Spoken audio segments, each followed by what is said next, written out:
Previously on The end of POP was the beginning of Gang Parade.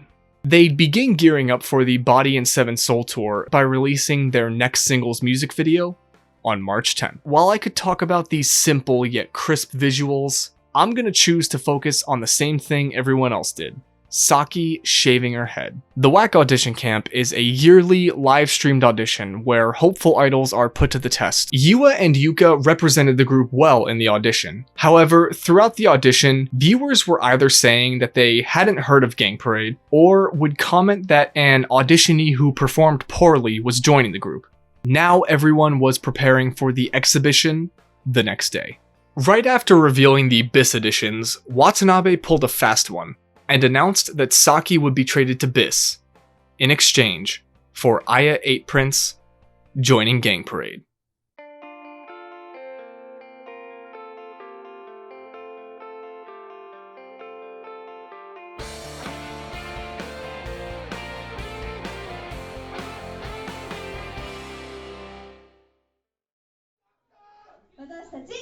Enjoy play! みんなの遊び場ギャングパレードです。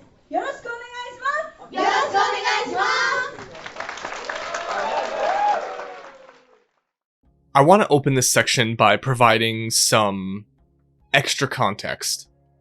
Saki and Aya would be trading places, but the trade wouldn't begin until May 1st, and was supposed to last for 5 months, concluding at the end of September, most likely to ensure that Saki would be present for the Body and 7 Soul tour, as well as Foul's release. The least Watanabe could do for her in this situation was allow her to see the fruits of her group's labor. And the harvest would be grand, as Kan Micah announced that all 3 dates of the tour sold out a few days later. The first of these sold out shows would set the vibe for the remaining 2, as the Osaka crowd was amped up on April 9th. As we know, Gang Parade shows are notoriously energetic, but this one was more hyper, because the group officially began Saki's temporary farewell tour. Preparing for her eventual departure, everyone stepped up their game. But 2 members in particular really stood out at this show. Yua delivered a heartfelt, emotional speech outlining their goals in Saki's absence, and Yuka, who was usually quiet and reserved on stage, had more open body language, jumped up on the amps, and even participated in a comedy skit with Yuiga Doksen. It appears that their participation in the 2017 audition made them more outspoken and boisterous, something that would benefit them greatly in the near future. Even though they were about to undergo a serious change, Gang Parade still didn't slow down, as they began holding release events for Foul on the 18th through the 29th, even in the middle of promoting Saki's final single, which it was heavily advertised as. They'd play not 1, but 2 2-hour-long shows within hours of each other on the 22nd. I don't know how they were able to do it, or how Aya would adapt to their non-stop schedule, but Saki wanted it that way. She'd go on to say that she wanted to use the Body and 7 Soul shows as a way to put pressure on Aya while she was in BIS. Saki, on the other hand, saw her time in BIS as a way to prove Gang Parade's greatness. She wasn't saying this out of arrogance. Saki recognized that without BIS, there'd be no Gang Parade or Kamiya Saki. But she believed that if she took BIS to new heights, it'd prove just how good her group was, and prove the viewers of the 2017 WACK audition wrong. So Foul, Saki's final single, officially drops on the 25th, and they round out these release events 4 days later, now fully focused on the April 30th Body and 7 Soul show in Tokyo. Saki's final show with Gang Parade, for a short time. This show would be about half an hour shorter than the rest, but don't get it twisted. Gang Parade brought the heat, and the audience responded in kind. The members and fans were soaking this final performance in, having the time of their lives as the group gave their all to send Saki out with a bang. Towards the end of the show, Yua would deliver another heartfelt, genuine speech, which was capped off by a major announcement. Gang Parade would be releasing a new single on July 25th. Called Beyond the Mountain, the release would receive 2 versions, and each version would feature a re-recording of a POP single. Version A would contain Happy Lucky Kira Kira Lucky, while version B would have Queen of Pop. Not only that, but the group would embark on another one-man tour, the Beyond the Mountain tour, across 5 different cities through July. They really threw Aya into the fire, and she hadn't even officially joined them yet. Still, this was all to prove that the group could find success without Saki, and a new release and major tour is a pretty good way to start such a bold venture. Now that the audience was even more fired up, they'd close the show with back-to-back performances of Plastic to Mercy. And once the last rhythm from their synonymous song faded away, Kamiya Saki was officially traded to BiS, and Gang Parade welcomed in Aya Eightprince. The fan-dubbed beauty member of BiS, Aya Eightprince worked many part-time jobs before deciding to become an idol. She initially wanted to audition for Bish, but missed the audition deadline. So she jumped at the opportunity to try out for BiS the next year. Aya describes herself as clumsy and shy, and wanted to work on this by trying her hardest to improve in BiS. While in Gang Parade, she had 2 goals: improve the group, and keep their momentum going. Now, Aya was officially a member of Gang Parade as soon as the show ended, but she'd been rehearsing with them throughout April, so she was fully prepped for their first post-trade live on May 4th. Admittedly, it is weird seeing Aya and not Saki, but anyone unfamiliar with Gang Parade wouldn't have noticed, based on the overwhelming crowd reaction alone. Aya picked up all of Saki's choreography and vocal parts, and aside from a few problems expected with what was technically her debut with such a high-energy group, she fared pretty well. After the show, everyone welcomed Aya, and they began promoting their next lives, along with the Beyond the Mountain tour. They continued working throughout May, performing numerous shows, participating in interviews, and making a TV appearance, as Playboys got used to Aya's presence. The trade piqued a lot of people's interest in the group, so much so that tickets for 2 of their Beyond the Mountain shows sold out less than a week after their first performance with Aya.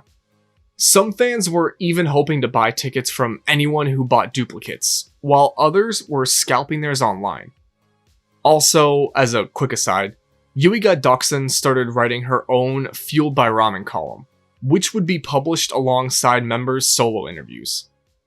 Doksun is a huge fan of ramen, so she'd basically go to small ramen shops to review the food, talk about the atmosphere, and make the owners listen to Foul, a requirement for her to continue writing the column. WACK doesn't give any free press, alright? They continue preparing for their next single and tour, hosting more lives and in-store events in June. On the 22nd, they revealed a new visual with military-style outfits, as well as the covers for both versions of Beyond the Mountain. Also, by this point, tickets for 2 more of the July tour shows sold out, meaning that 4 of the 5 dates were now at max capacity. Things were shaping up nicely for this new lineup, and Gang Parade had a surprise in store for their fans at 10 PM on the 28th. That surprise was a free Checky event. Well, free in the monetary sense. The Checky Gang If You Can, a hide-and-seek style Checky event was announced for July 2nd. Members of Gang Parade would be scattered around Shibuya from 11 AM to 1 PM, and anyone who found them would be allowed to take one free Checky per member. The only requirements for participation were having to wear any WACK group's merch and sunglasses, and shouting "Catch Gang" when a member was found. Participants did have to follow rules, like obeying traffic laws and not bothering anyone in Shibuya. And the Gang Parade members wouldn't be allowed to hide inside buildings. Thankfully, the area the event was taking place in wasn't too large, and a dedicated account would tweet out hints about the members' whereabouts. A lot of people participated, and the event even trended on Twitter, so I'd consider it a success. And it appears that Watanabe thought so too, saying he'd like to do it again with an expanded range, and maybe even get some other WACK groups involved. While a lot of fans said they had fun, some expressed their disappointment at not being able to find their favorite member. Thankfully, the disappointed Playboys, along with those who didn't participate, would get a chance to take a photo with their favorite member at the in-store event later that day. But only in exchange for some cash money. I don't think anyone would argue that a hide-and-seek Checky event is pretty cool. But Gang Parade upped their coolness factor tenfold a few days later. On July 5th, they released Beyond the Mountains music video, and fans were raving about how cool the video is, and praised the song for its quality. Their first single with Aya not only stuck the landing, but scored close to a perfect 10. The video utilizes what I assume to be white morph suits, a ton of lighting, and clever color correction to make Gang Parade appear as just faces and hands for a good part of it, before revealing everyone performing in their new outfits with a really cool changing backdrop. There are a ton of artistic qualities, like showing everyone as silhouetted angels, and having them make bird shadow puppets. But there are also some great natural shots towards the end too. As for the song itself, it opens with a spoken word section from Coco before transitioning into this uplifting, powerful melody that just keeps going. The song is just so good, and as fans would say, it's the type of music only Gang Parade could perform. Beyond the Mountain would be debuted live 2 days later, during a two-man show with Bish, and the audience was fully invested in the performance. One of the things fans loved about the track was the prominence all 7 members got on it, as everyone got at least one solo part throughout, and each part felt important, which was made evident during this show. The next day, they'd begin the Beyond the Mountain tour, making their first stop in Osaka. Tickets were already a hot commodity, but I guarantee their latest single made them a treasure for fans.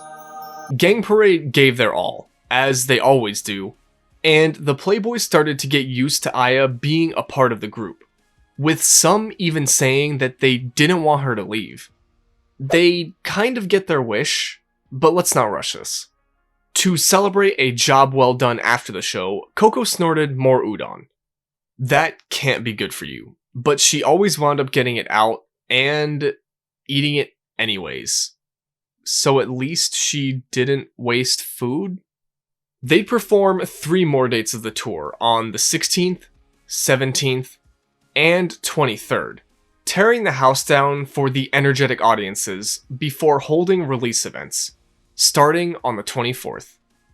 The single officially came out the next day, and these in-store events paved the way for their tour's final show, on July 30th, at Shibuya WWW. Due to a high demand for tickets, they decided to broadcast the performance on Nico Nico, with an entry fee of what I believe to be 525 yen. So every Playboy who couldn't snag one of the 450 tickets would still get to see their favorite group perform live. Plus, it was the tour's final date, so I'm sure people were anticipating some type of announcement or reveal at the end. The Tokyo crowd was by far the most energetic one they'd performed in front of during this tour, shouting callouts for pretty much every song, drowning out their vocals at times, and letting Gang Parade feed off of their enthusiasm for nearly 2 hours.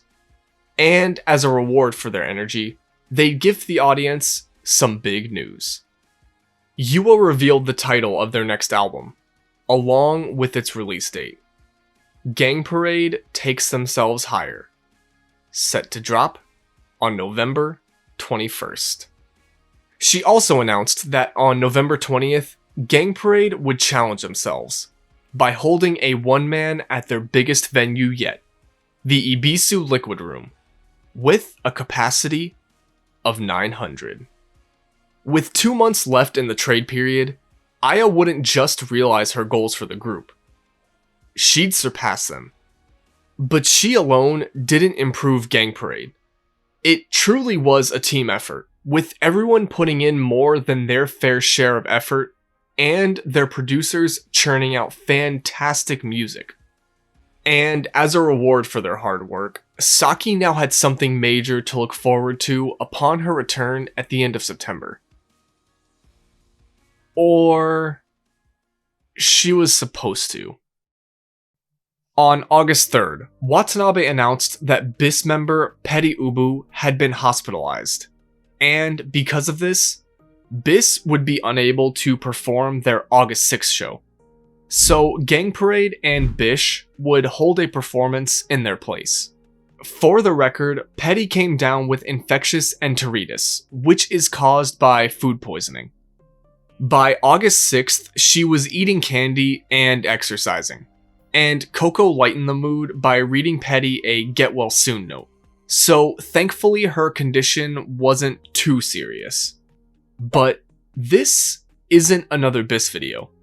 I already did that. So why is this important for Gang Parade? Well, Petty Ubu's inability to properly prepare food majorly impacted the group. At the end of the August 6th concert, Watanabe announced that Saki and Aya's trade would now be indefinitely extended.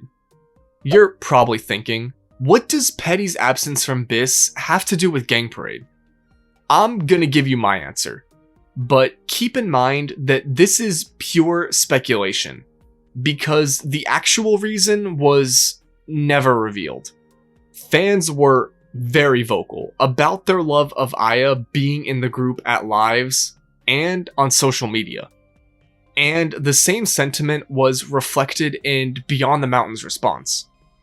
The Playboys were dedicated to them regardless of lineup. But the issue was the researchers, or BIS fans, and cleaners, or Bish fans. If you recall, during the 2017 WACK audition, viewers would make negative comments about the group. And a lot of those comments were some interpretation of not knowing who Gang Parade was. Even though they were the OG WACK group, they still struggled to push albums, and were performing at smaller venues, while the other two groups were approaching and had already made their major debut. Gang Parade had been pushed to the wayside by BIS and Bish, and now knowing both sides of the story, I believe Aya and Saki's trade was done to help Gang Parade more than anything else. It'd bring all the Aya fans, which there were a lot of, Aya Eightprince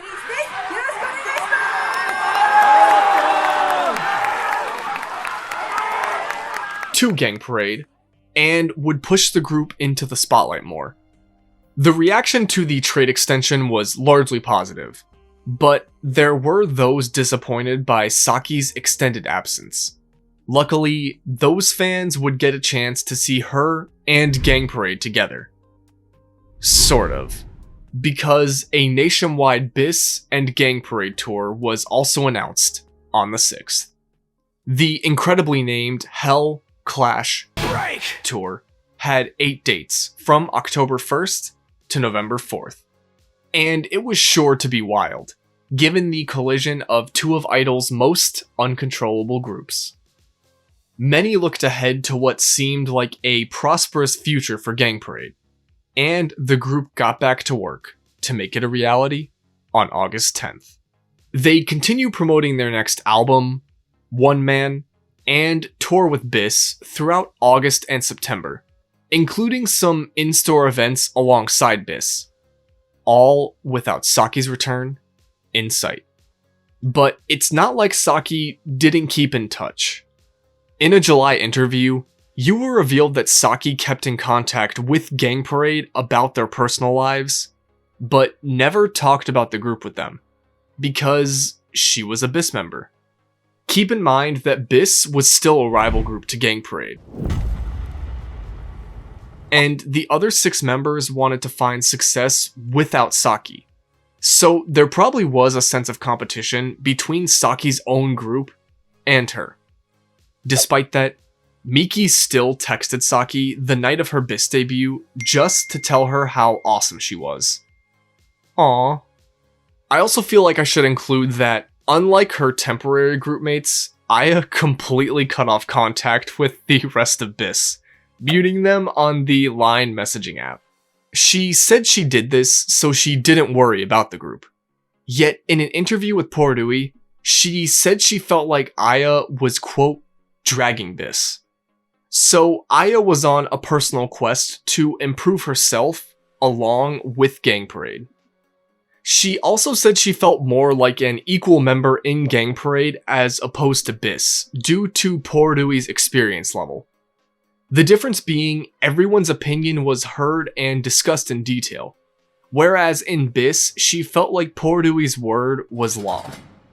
Aya was having the time of her life during this trade, releasing great music and performing insanely energetic lives, which they continue to do on October 1st, the first date of the Hell Clash Break tour.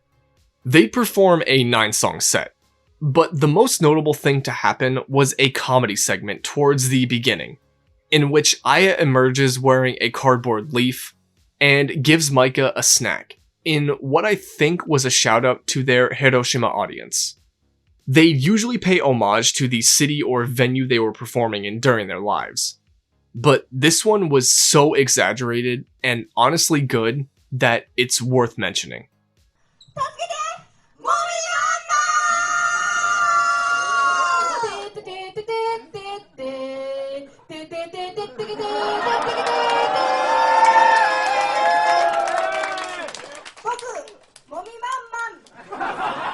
Oh, and Micah performed the intro to Sugar while eating her snack, which garnered an applause from the crowd.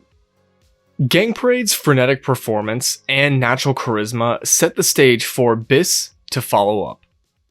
But both groups would be represented together the next day, when a new music video was released. The video came from a shuffle unit called Saint Sex, and the track was titled WACK EXHiBiTiON. Just censor with X's. The project was inspired by the shuffle units of Hello Project, where members were shuffled into groups for one release every year. Not sure if this was intended to be a yearly thing, but as of right now, Saint Sex's only release is this track.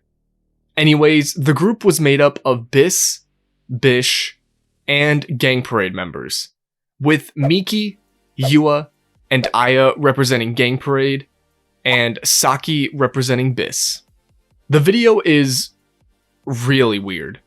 Probably the weirdest thing WACK did up to this point, but it's still cool to see Saki working with Gang Parade, even if it's in a limited capacity. The unit would only release 2,000 numbered CDs and t-shirts exclusively to Tower Record stores on the 18th. Following the Saint Sex video, Gang Parade and BiS would continue their joint tour, performing in front of super hot crowds and getting insane reactions for their sets. They'd also continue producing excellent comedy skits around local cuisine and include some jabs at Miki for her height. In good fun, of course.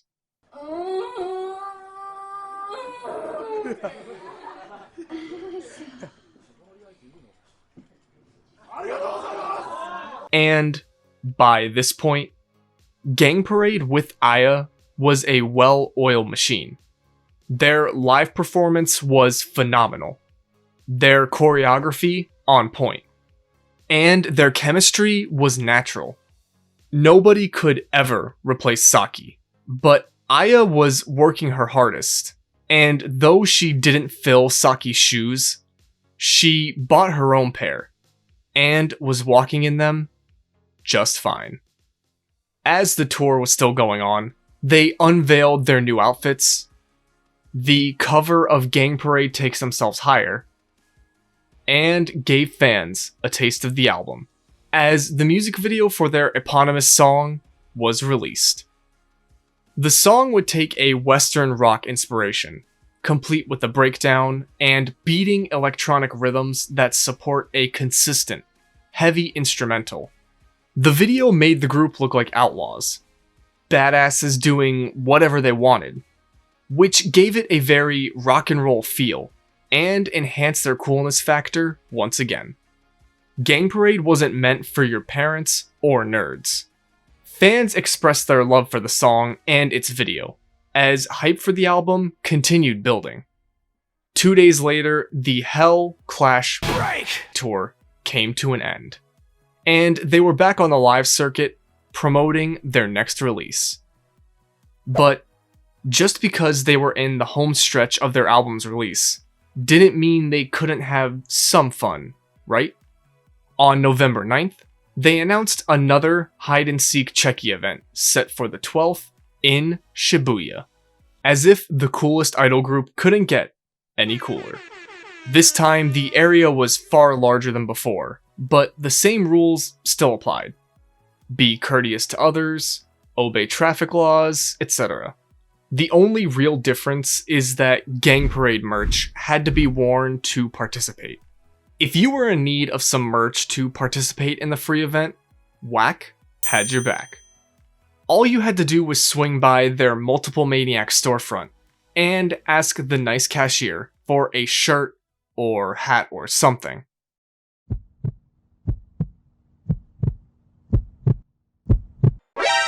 Yeah, Saki was genuinely selling merch that day, which kinda broke some hearts.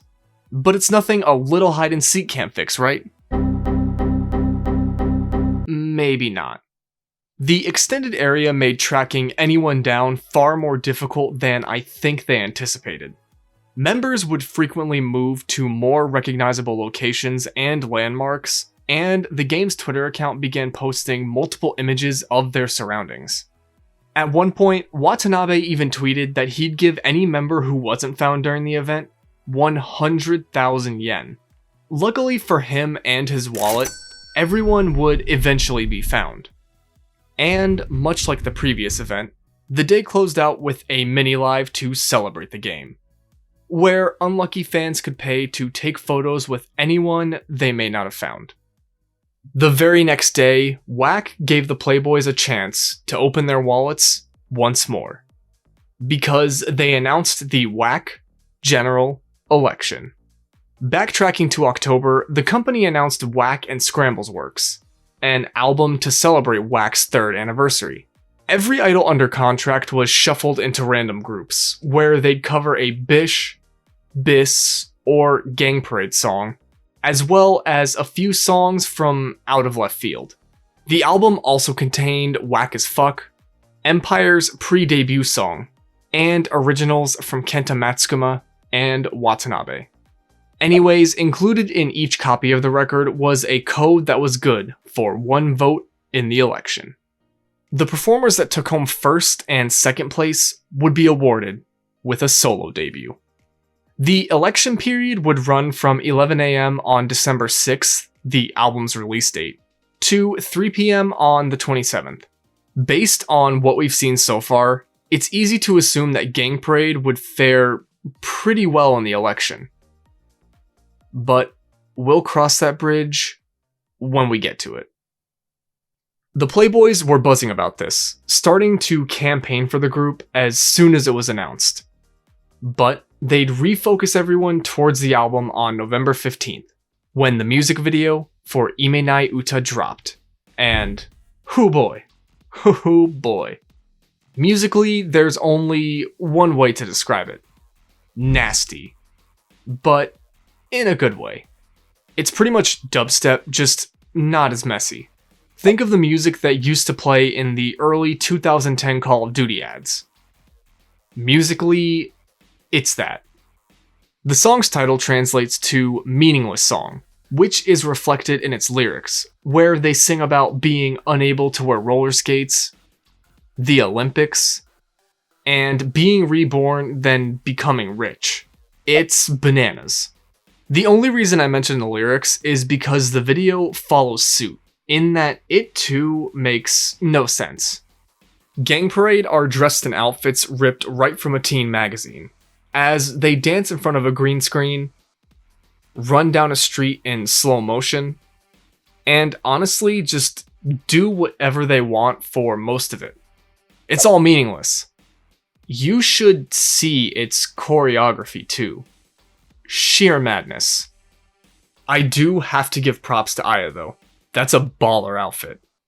The same day, they also announced the album's release events, which would take place from November 19th to the 26th. But there was a bigger task that needed to be taken care of before the November 25th release. Their sold out one man, Gang Parade Takes Themselves Higher, on the 20th.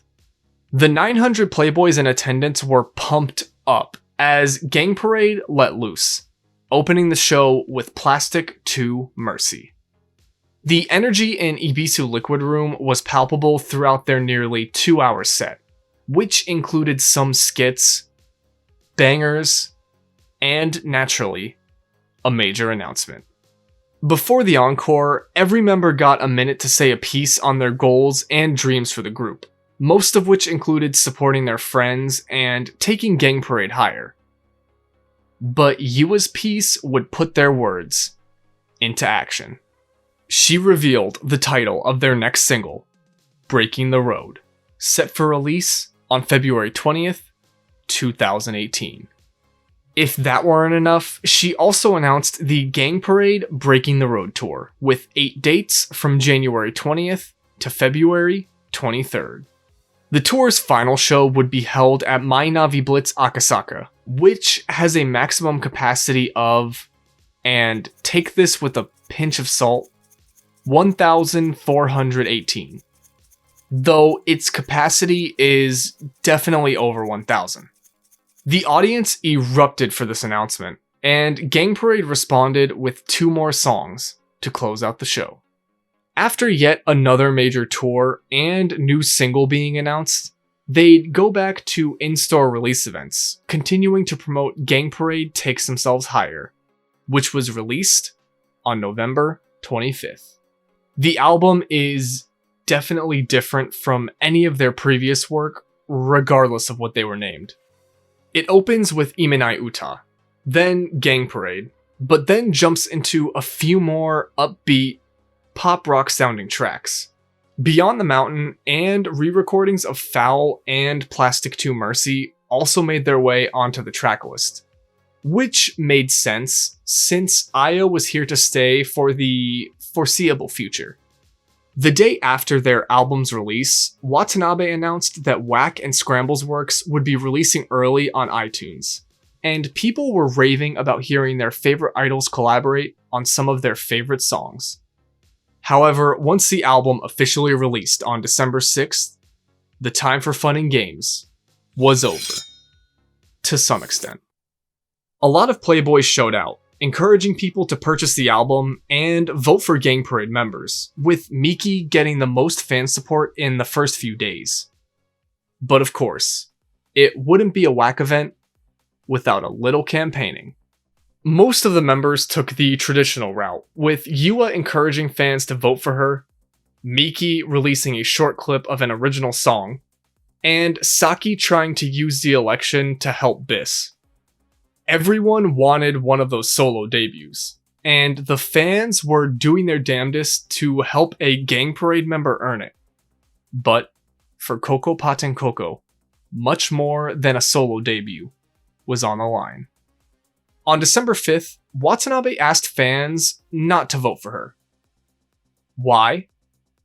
I'm honestly not sure, but Coco posted a video saying that if she came in last place, she'd have to run 100 kilometers.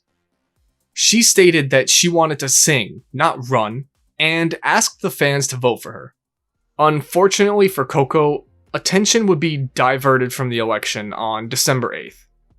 A WACK festival was held that day, and featured every group signed to the company, including performances from both Matsukuma and Watanabe. But the festival's talking points all went down before the encore. Firstly, Watanabe announced that Aya and Saki's indefinite trade would conclude on March 4th, 2018, at BIS Ryogoku Kokugikan One Man. Then he announced another WACK audition set for mid-March. All four groups then held one big performance of Nerve to close out the show. After an electrifying performance, Gang Parade would take to social media in an attempt to rack up more votes. However, by this point, it was a fight for 4th place for them, as Bish was absolutely dominating the polls. But Gang Parade never says die, and everyone upped their campaigning, with Aya and Doxin even joining the fray. Thankfully, Coco was in 11th place by this point, so while it's not a good position to be in, she was safe from an unnecessary marathon. For now. They'd get back to live shows on December 12th, and announced another female-only live, Gang Parade Girls Park, for January 13th in Tokyo. But the election was pretty much all anyone was talking about by mid-December. There wasn't much time left, and everyone was doing their best to earn votes, uploading singing videos, weird skits, and Yua's Twitter account basically turned into John C. in that she tweeted out vague yet positive messages that really applied to nothing. But people loved it. Still, they were fighting against Bish and Porui in this election, so the competition was stiff, making a solo debut difficult to earn. Thankfully, Watanabe let them all make their pleas on December 21st, with the WACK general election candidate political broadcast.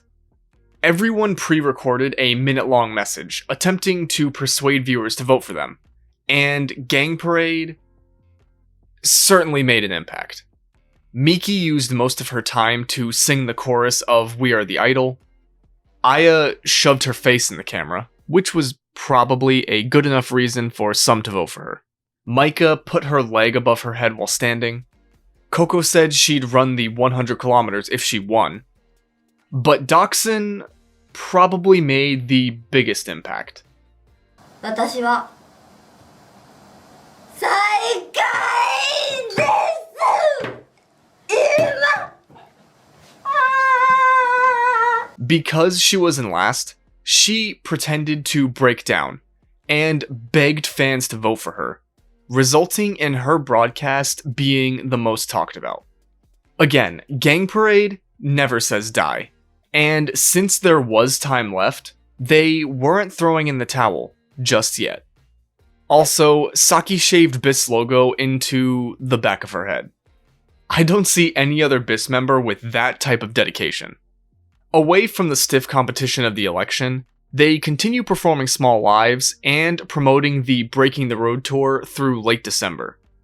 The Playboys hoping to see them live were given a real present on Christmas, because they added one extra show to the tour on January 20th, in response to tickets selling out so quickly. Surely, this sudden interest meant that big moves were being made for them in the election. But no, they weren't. Bish had a death grip on the top 3 spots, with Porui doing well in 4th. So by this point, It was a fight for 5th place for the Gang Parade members, who really ramped up their campaigning during the election's final stretch. Aya and Miki posted more singing videos. Saki did a series of squats to Plastic 2 Mercy. Coco practiced running for her victory lap, or failure marathon.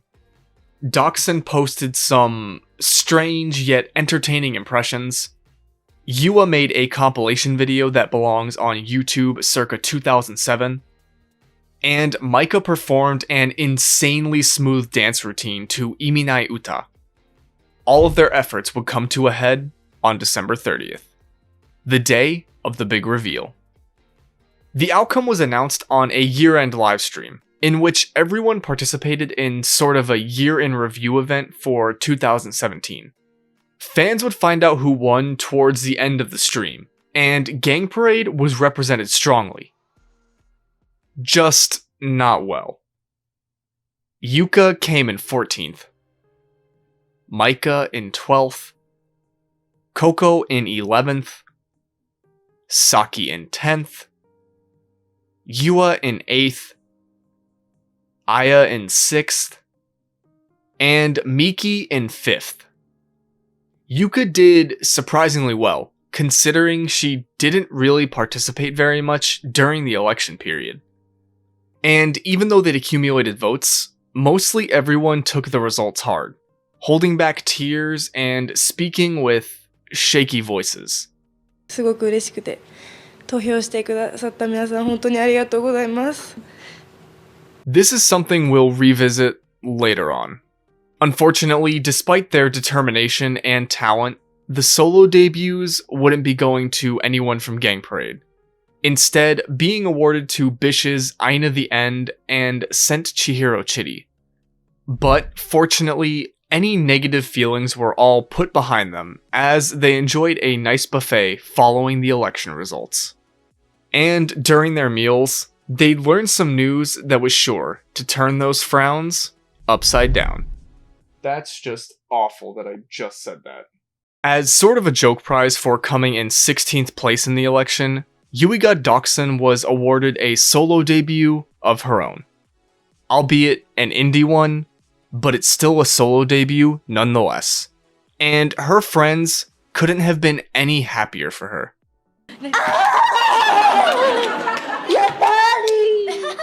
Speaking of those friends, since Coco neither won nor came in last, she was exempt from her 100-kilometer marathon. So she really dodged a bullet there. Despite no one having a major solo debut, Gang Parade had a lot to look forward to in the new year. They were embarking on another huge tour, releasing a new single, would get to see Dachshund make her solo debut, and best of all, Saki was coming back to them in just 3 months. They were all indeed hopeful for 2018, and working to make their hopes and dreams come true, they held their first performance on January 2nd, 2018. But those dreams would hit a small bump in the road a bit later. On January 10th, it was announced that Coco had come down with a case of influenza B after being taken to a hospital to have a fever checked out. Because of this, she was pulled from their January 12th show, as well as the Gang Parade Girls Park performance. It's worth mentioning that influenza B is highly contagious, because the next day, Aya contracted influenza A and was pulled from their female-only one-man as well. In their absence, recordings of their vocals filled the silence, and the sold-out January 13th crowd seemed to have a blast, despite the unfortunate circumstances. Thankfully, these circumstances came to an end just 3 days later, when Aya and Coco were welcomed back into the group on the 16th. The extra rest probably didn't hurt, because they had a busy schedule ahead of them, with the Breaking the Road tour kicking off on January 20th. The running gag of this tour seemed to be putting stockings on Micah's head before performing We Are the Idol. Thankfully, they weren't tied to any symbols for a problematic effect. And even though they were having a blast, this tour was bittersweet for them. It was their final single and tour with Aya, and even though Saki was returning, everyone was sad that her time in the group was coming to an end. She'd really become a part of Gang Parade and helped them reach new heights. Not to mention the fact that they put out some really good music with her. But all good things must come to an end. And the pace was sped up on January 26th, when the Breaking the Road cover and promotional material of the group in their new outfits was revealed. But on January 29th, it was announced that one of the members wouldn't be having a very good time in early February.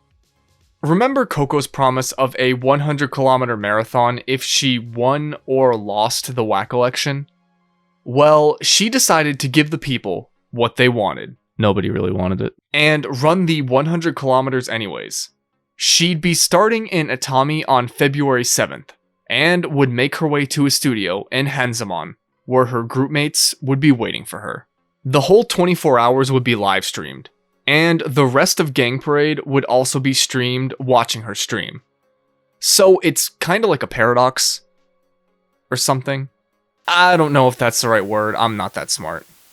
Coco's reason for doing the marathon is a bit unclear, though it seems like she wanted to individually support Gang Parade the same she felt Dachshund would be doing with her solo debut. Plus, she'd been practicing her running, only stopping when she contracted influenza, and Watanabe hinted to her that he wanted her to do it, which may have influenced her decision. But with the rest of the group, and the Playboys behind her, she wouldn't really be running this solo 100 kilometers alone. And she literally wouldn't be either, because some of the Playboys said they'd show up to run alongside her. So they'd perform a few more shows of the Breaking the Road tour, continuing to put stockings on Micah's head, continuing to soak in their last big performances with Aya. Which brings us to the morning of February 7th. Gang Parade were in a studio in Hanzamon, while Coco was on the ground, freezing and surrounded by supportive Playboys in Atami. When 6 o'clock rolled around, they saw her off, as Coco began her attempt to join them in Hanzamon. From there, Gang Parade attempted to keep viewers interested in the stream, as they called fans and started their own hashtag for everyone to show Coco support. But about an hour in, Aya had to go for what I believe was work, probably referring to something regarding Bis' major debut single. And nobody held back their feelings towards Aya's departure. Aya, 우리 수고했다. 바이바이. However, just because she wasn't there in body, didn't mean she'd be absent in spirit, as Miki attached a photo of her to some kind of stuffed animal. Aya would return later, but it was up to the remaining 5 members to keep spirits up throughout the stream, and to encourage Coco to reach her goal. Eventually, the sun began to emerge, and she was maintaining a decent pace, knocking out 20 kilometers within the first 3 hours. At that point, she took a short break, stretching, rehydrating, and grabbing a bite. Wanting to waste no time, she began walking a few minutes later before breaking into a jog, as Miki and Yua entertained the masses with their commentary. The other 3 members, acting like vampires, were taking a half-hour power nap, which was also being streamed alongside Coco's marathon. A lot going on screen here right now. In fairness, they all had 24 hours ahead of them too, and someone had to be rested if Watanabe wanted the best content.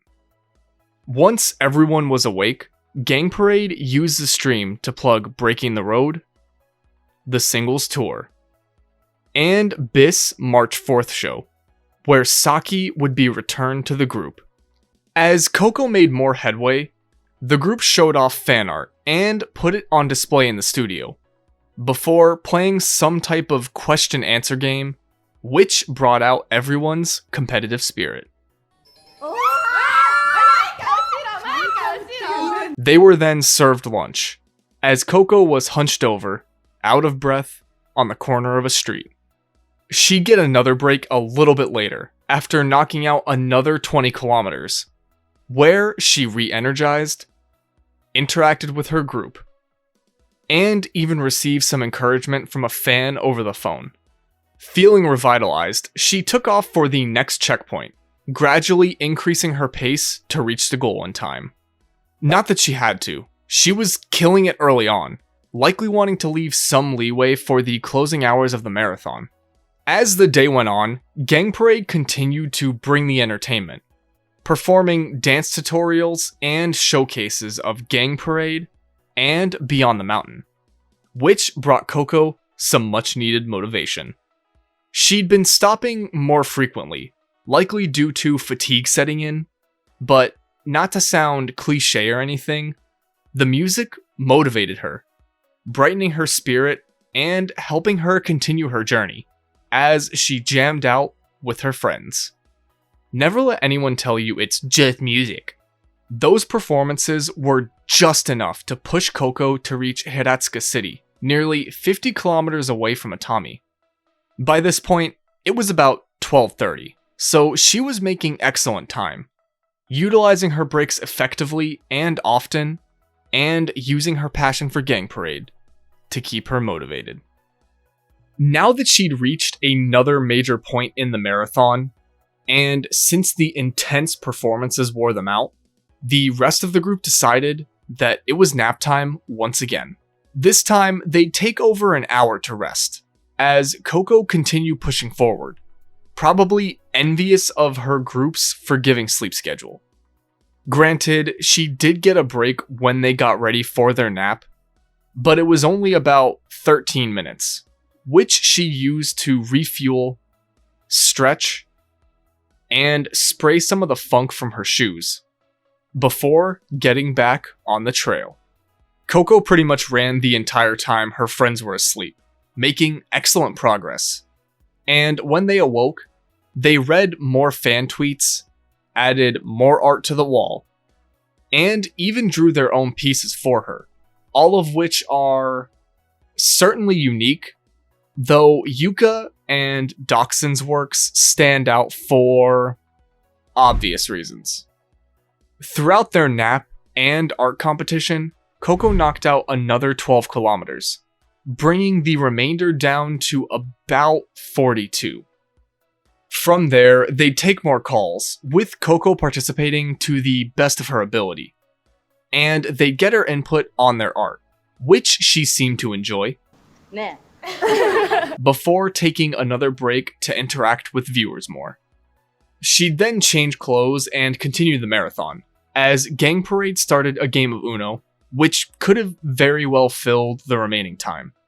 It was obvious that Coco was feeling worn down based on how she was moving, but she continued to work through the pain, aiming to reach the goal on time, as a simple card game tore her friends apart. Yuka seemed like she got a little too into it. Blue. Okay, come on. Hey. Hey. Skip. But it would be Micah, leaving the table victorious. They'd switch games to Daifugo, a card game I'm not even going to pretend to understand, as she power walked her way to the 60 kilometer mark.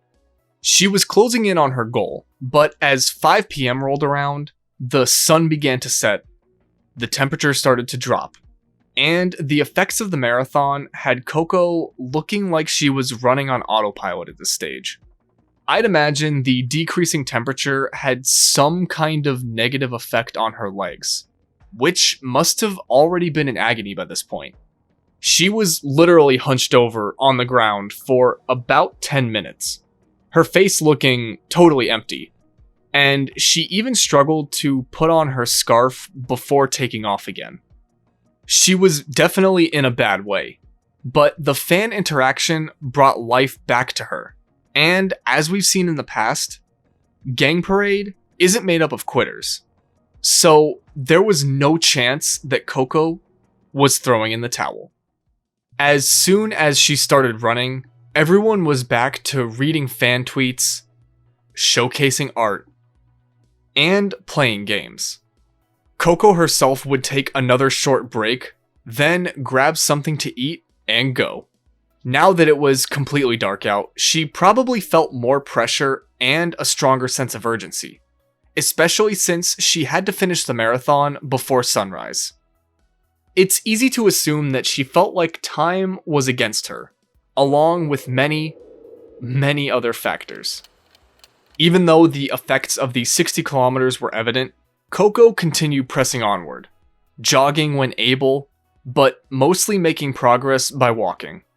Following their game, Coco's friends checked in on her, as she was doing her best to continue moving, despite the freezing temperatures and physical distress her body had to have been in. Gang Parade tried to ease her painful reality by reading fan messages, which seemed to spark a little something within her, albeit nothing huge by this point. Put simply, she was kind of in the dead zone of the marathon. She'd made a ton of progress, but still had a ways to go. So the only thing that would have probably motivated her by this point was getting closer to the goal. However, hearing from fans definitely brought life back to her eyes, and even got her to try moving faster. Keep in mind that there were still fans following her from Atami, but she'd also run into fans along the way, who'd encourage her and even give her fruit. The roles the Playboys played in this marathon cannot be understated, because at times, they were the sole reason for her continuing. As far as I know, she'd face no punishment for not completing this on time, but her love for Gang Parade and not wanting to disappoint the fans motivated her to beat the clock. A little while later, she managed to get to the 66 kilometer mark and took another short break not long afterwards. Her groupmates took the opportunity to showcase more fan art, applaud her progress, and read more supportive messages, which motivated her to start running once more. They'd then get their own motivation by playing the game of life. I've never played it, but I know it's popular, and now you know what the Japanese version looks like. They'd start their own fictional lives, as Coco set her sights to Yokohama City, her next big milestone, about 80 kilometers in. She was pushing through the pain, running when she could, but mostly walking, as fans still turned out to wish her luck. They'd communicate with her a bit more, just checking in on her progress and making sure she was okay, before diving deeper into the void known as the game of life. Throughout this game, Coco took at least 4 breaks, which is understandable, but would also be detrimental to her time, which would continue to deteriorate as the night drew on. Shortly after she crossed the 70 kilometer mark, the stream was interrupted by a very welcome visitor.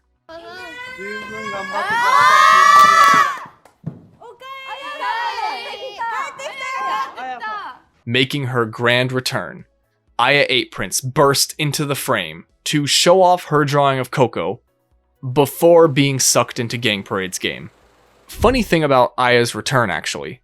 Apparently, she'd made it back to the studio about 45 minutes before popping up on screen. The staff tried to have her wait until their game of life was over, but seeing that there was no end in sight, they just told her to barge in. From there, Coco received a free hot meal and drinks along the way, as fans encouraged her to keep fighting through their artwork. Her groupmates also encouraged her to go slowly, likely so she could save her final spurts of energy for the home stretch, and she'd take their advice. She'd walk her way to 75 kilometers, as Gang Parade enjoyed the ice cream Aya brought back from her trip, and took more fan calls. During these calls, Coco took another break, but while resting, she received what we'll call a talking to from Kazuki Sato, a musician who writes the arrangements for a number of WACK Group's music. While we don't actually hear what Sato says to her, one tweet stated that he told her, quote, "This is a 100-kilometer marathon. It's not a 100-kilometer walk," which probably came from Watanabe telling Coco to get a move on. While it was only about 10:30, she still had quite a distance to go, and they probably felt like her walking wasn't an entertaining stream. After that show of compassion and concern, she picked up the pace, jogging and speed walking, as the signs of life around her faded away and the night grew later. Thankfully, entertaining an audience wasn't Coco's job at that moment. It was gang parades, and Yua had fans covered. She pulled out a folder and began to regale the viewers with a gang parade history lesson, probably doing a better job than I am.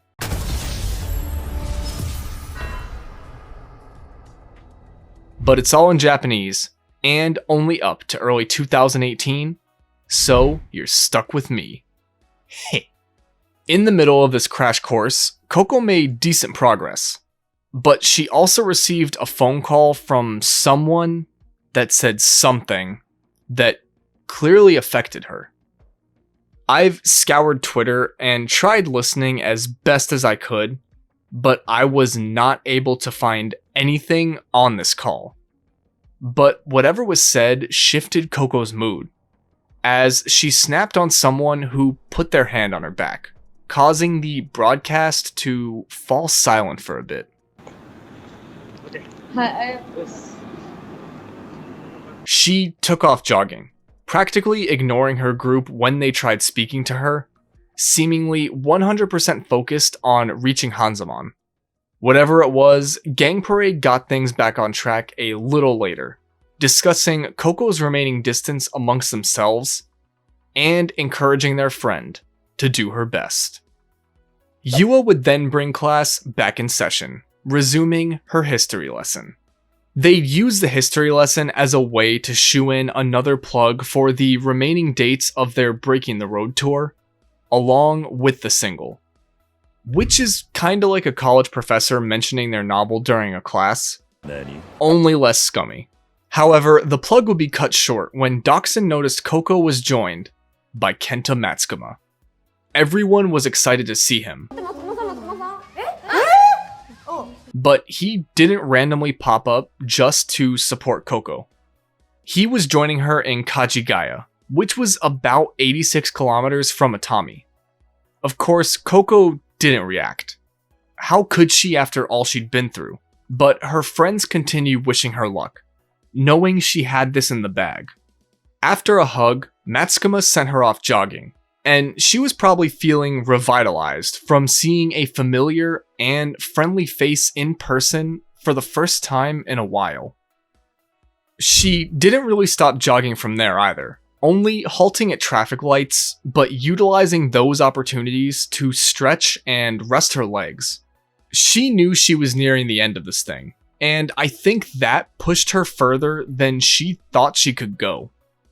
Coco's renewed spirit must have spread across the stream, because Gang Parade were in good spirits in the studio, playing trivia games, enjoying a late night snack, and attempting what I believe to be tongue twisters.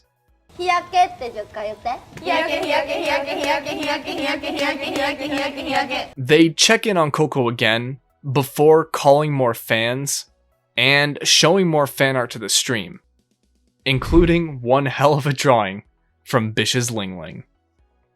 Support began to pour in from other WACK idols, like Momoko Gumi Company, Kika Frontail, and Aina the End, as Coco worked her way to the 90-kilometer mark, fighting through the pain and weakness she had to have been feeling. By this stage, it was mind over body, and Coco seemed to have the willpower to see this marathon through. Now that she'd hit another major milestone, there was another surprise guest waiting for her, Jinosuke Watanabe. Now, whenever he shows up, it's usually to deliver some bad or shocking news. So everyone was on the edge of their seats awaiting his announcement. I don't think he said very much, but he honestly didn't have to. He simply put a scarf around Coco's neck, which brought tears to her eyes, and warmed up his legs as if he was preparing to run. Then, when she took off, the WACK CEO followed her, seemingly joining her for the final stretch of this insane stunt. There's something inspiring about seeing Watanabe run alongside her with a group of playboys in tow, knowing they'd made it 90 plus kilometers from Atami, and had their goal in sight. Still, there was a ways to go, and since time stops for no soul, Coco took off. As Gang Parade called more fans, the marathon's pace took a drastic turn from the last few hours, because everyone knew that their goal was in sight. They just had to make sure they reached it on time. It became more real for viewers when a fan told them that they were waiting at the goal. There really wasn't much longer left. Coco would take frequent breaks, which was probably a good thing for Watanabe, who'd already proven that running wasn't his forte. The crowd followed her pace as she did her best to keep going, though she was almost thwarted by her worst enemy at the time.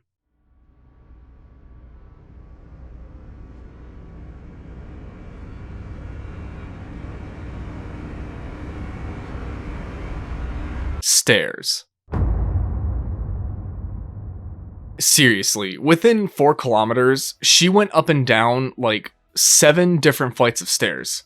Definitely not easy at this stage, but unfortunately necessary to make it to Hanzamon.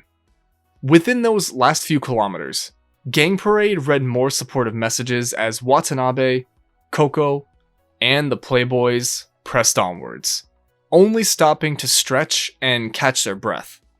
As everyone neared the end of the 99th kilometer, the stream fell silent, only broken by a Beyond the Mountain sing-along. But the impromptu performance was cut short when Coco reached her goal. Outside the studio, Playboys were gathered, waiting for her arrival. They even made a special banner for her to run through, and when she did, an applause broke out. She turned around, thanked everyone, then stumbled into the building. Once they realized she'd made it to them, Gang Parade shot up out of their seats and let out a cheer as they prepped for her to walk through the door. Like a surprise party, everyone fell silent, eagerly anticipating the door to open. And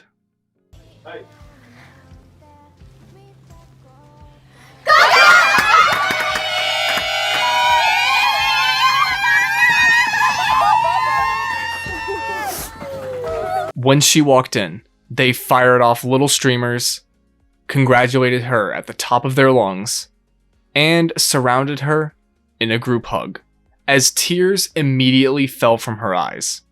Honestly, you'd have to be heartless to not smile at the sight of this. At 4:55 a.m. on February 8th, 2018, Coco Pating Coco officially completed her 100-kilometer challenge. Her friends presented her with a gift that they'd been working on throughout the stream. A board filled with names and messages from the Playboys they called while she was running, complete with messages of support from her friends at the bottom. They then showcased the overwhelming amount of art that they had hanging, which Coco didn't seem to notice until they pointed it out. She was definitely out of it, falling asleep on the elevator up to the studio, which I guess is better than faceplanting as soon as the door opened. She joined the other 6 members on set, as they reflected on Coco's impressive accomplishment, thanked everyone who watched and made the stream possible, gave short speeches regarding their future, and congratulated Coco on her hard work. Then they said their goodbyes and closed out the 24-hour stream. Coco had been through a lot physically, and the rest of the group was up for most of the stunt too. So it was only right that they got a day or two of rest. Luckily, WACK prepared for this day of inactivity, because on February 9th, Breaking the Road's music video was released. Its instrumentals are very similar to BIS 3rd generation sound, but with some electronic twists thrown in to put their stamp on it. The video is a really interesting watch because it was done by 3 separate creators who divided the song into parts and brought their unique look to each section. I hope you're not sick of running, because the first section opens with a lot of it, as the members run through these intricate yet empty spaces. The second section sees everyone dancing on a beach in probably the most tame way I think I've ever talked about on the channel, before showing messages from each member. The third section is by far the most simple, yet aesthetically pleasing, as they're all in a nicely backlit studio, practically standing there with text laid over their torsos. Everyone gets some more alone time on screen, before we're shown the final shot of the current lineup. Playboys loved the song, and thought the video was incredible, but the fact that this was Aya's final single kind of put a damper on the hype for some. Spirits would be lifted the next day though, as Gang Parade got back to performing live on the 10th. They'd perform not 1, but 2 in-store events, preparing for Breaking the Road's release, and their day of rest proved fruitful, as they didn't miss a step during either performance. It's worth mentioning that Coco addressed the audience at the beginning of both shows to tell them that she wasn't injured from the marathon, though she did get tongue-tied right off the bat. 本日はタワーレコード A small slip-up wasn't enough to stop them though, and they continued the Breaking the Road tour on the 11th and 12th, with poor Micah having to wear a stocking for We Are the Idol every time. Now, these shows were sold out, and it's no secret that Gang Parade were successful by now, but we all know that Watanabe is all about the $. So, of course, the group would be looking to make it in any way possible, even selling out. On February 13th, it was announced that they'd be collaborating with Sushi Zanmai, a massive sushi chain. The collaboration would run from February 16th to March 11th, and during that period, 3 stores would have Gang Parade posters posted on the walls, collaboration menus, and probably most notably, Breaking the Road's B-side, Toro Ikura Uni Tabetai, aka the sushi song, would be playing in participating locations. Customers who ordered from the Gang Parade menu would also receive 1 of 9 limited trading cards per order. So hopefully the Playboys liked fish. I was joking about the group selling out, but I just hope this B-side wasn't the only song playing throughout the collab. Restaurant staff do not get paid enough, man.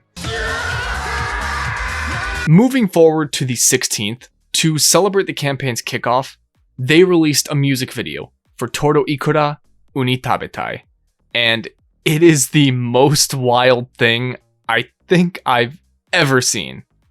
It follows a young woman who I'm assuming just went through a breakup. She goes to a pachinko parlor to try to gamble her woes away, but nothing's working. She needs to see her ex. She invites him to Sushi Zanmai for a talk. We're then shown her hand under the table holding a sea urchin. And then, it cuts to an ad with Gang Parade enjoying their collaboration meal that honestly fooled me at first. They also put in an actual ad plugging their meals within this fake ad, but it was so cleverly done, that I gotta give them props. If you're like me, you probably thought she was gonna use the urchin as a weapon. But the video ends with her revealing it to be a ring case. Aside from the unskippable 47-second ad, the group also appears in the rings jewel at the end, and during this section filled with chrome, 3D animations of Sushi intensely coming together and exploding. Like I said, it's wild. As for the track itself, it's very much something you'd hear in a club. Super upbeat, catchy melody, and repetitive lyrics. It's a fantastic song though. They'd perform another show on the singles tour the next day, and then it was release event time. These were pretty standard events, despite Aya's looming departure. It became even more real for both Playboys and Gang Parade when Breaking the Road dropped on February 20th, because that was Aya's last song with the group, and the rental trade now had less than 2 weeks left. But just because it was business as usual for them, didn't mean they were having trouble dealing with the end of the trade. In interviews published following Breaking the Road's release, they revealed that they'd accepted Aya's returning to BIS, but they also acknowledged that she made a difference in Gang Parade. They said she made the group more positive, and helped them grow not only as a unit, but as individuals. The former SIS members also mentioned that they didn't even know what Gang Parade with Saki was like, since she was gone a few months after their debut. To sum it up, Gang Parade didn't want Aya to leave, but they were embracing the future with Saki, hoping to utilize what they learned with and from Aya to continue rising through the ranks. Aya, who was preparing to make her major debut with BIS, said she really wanted to make her major debut with Gang Parade.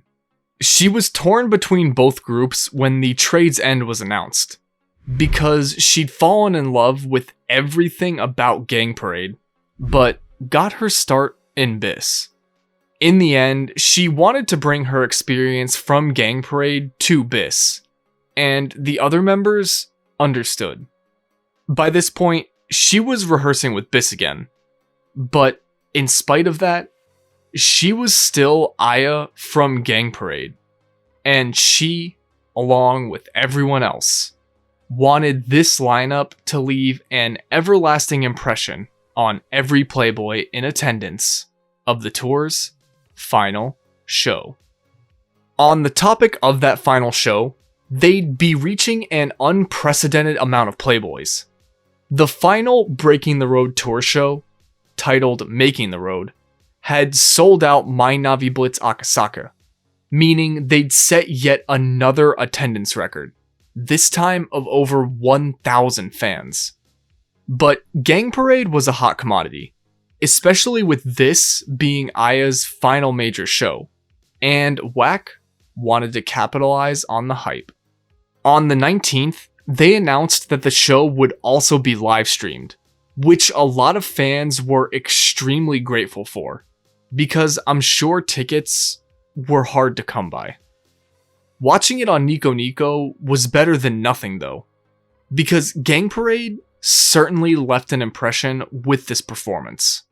Making the Road felt special, largely due to it being Aya's final major show, but also because of the massive crowd and production value WACK brought to it. Instead of walking on stage like they normally did, they were unveiled from behind a giant banner being raised, as smoke went up around them.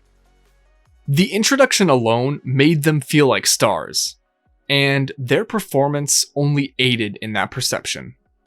The Playboys were always a pretty active, vocal audience, but having a sea of them call out and raise their hands throughout the show really made Gang Parade seem like major players.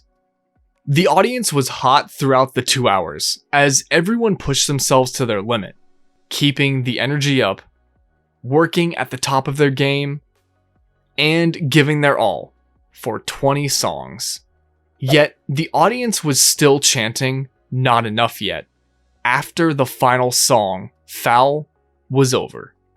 Honestly, compare this show to any other tour final they'd done by this point, and Making the Road completely shatters them all. This performance was lightning in a bottle. Like, it was magic. Of course, the show didn't end when the setlist was over. It's Gang Parade. They're always looking ahead. Plus, they had to give Saki something to do upon her return. And thankfully, Yua would deliver 2 major announcements. The first, Gang Parade would be performing another one-man on April 17th at ZEP Diversity in Tokyo, which has about double the capacity of My Navi Blitz Akasaka at 2,473.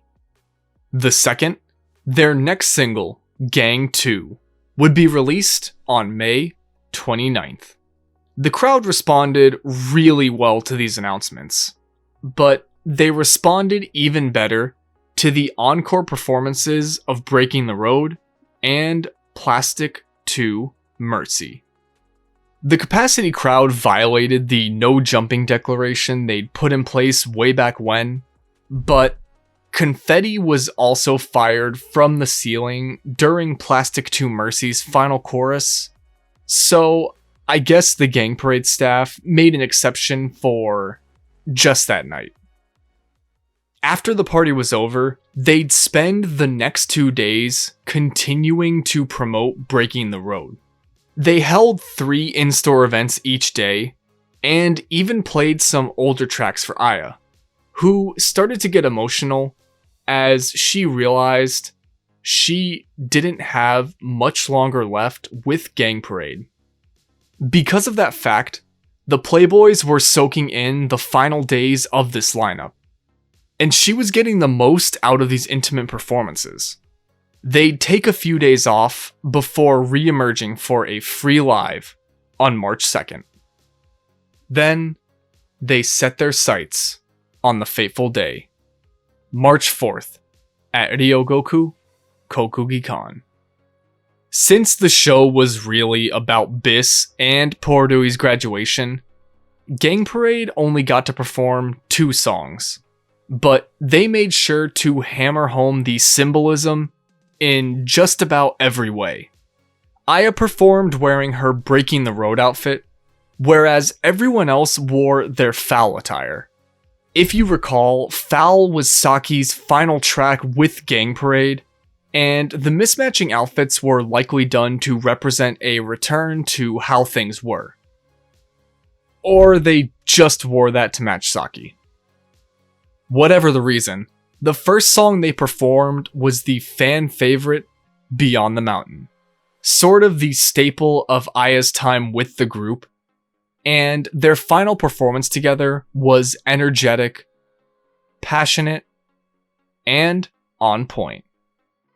Following a stellar showing, Aya thanked the audience with the group one final time before exiting the stage. However, on her way out, she'd run into the returning Kamiya Saki, and they'd exchange what's probably the most awkward, botched high five I've ever seen. Like, even the recovery was terrible. But no one cared once she joined everyone on stage, and the unit officially introduced themselves as Gang Parade once more.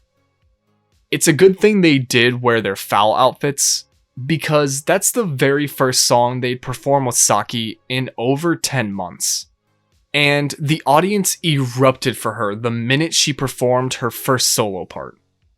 Despite being a BIS member for nearly a year, Saki didn't miss a step. And contrary to what I believed watching Aya's time with them, she fit right back into Gang Parade without an issue. it was seriously like she never left. Unfortunately, that awkward high five would be significant, because it officially ended the trade, returning Aya Eightprince to BIS and welcoming Kamiya Saki back to Gang Parade. Immediately after the show, they announced Saki's first show back for March 6th, a release event for Gang 2 pre-orders on the 10th, and released a new promotional image, featuring Saki in her Breaking the Road outfit. Her friends were elated to have her back in the group, as were fans, who got even more hyped for what was to come. But going back to what I just said, it may have seemed like she never left, but she obviously did. And in her absence, Gang Parade changed considerably. As previously mentioned, everyone felt like they were their own individual, both personally and professionally. The members were more outspoken, animated, and had really created personalities and a dynamic that made them unique. And going back to those post-Breaking the Road interviews, they acknowledged that they'd changed, but that Saki hadn't evolved with them. In turn, they wanted Saki to see this change in all of them, and to adapt and evolve. And that's what this next section is really about. Growth. Following Saki's return, they continue growing in popularity, numbers, and as performers. Aya Eightprince introduced Playboys to a totally new Gang Parade, one that was ready to take themselves to the next level, a major debut. While earning that is never usually easy, Gang Parade would encounter an unusual amount of hardships in their attempt, which shouldn't have been a big deal. Seeing all they'd been through, it was clear that they could persevere through anything as a team. But these hardships, combined with their continued growth, wouldn't have the effect I think fans wanted on the group.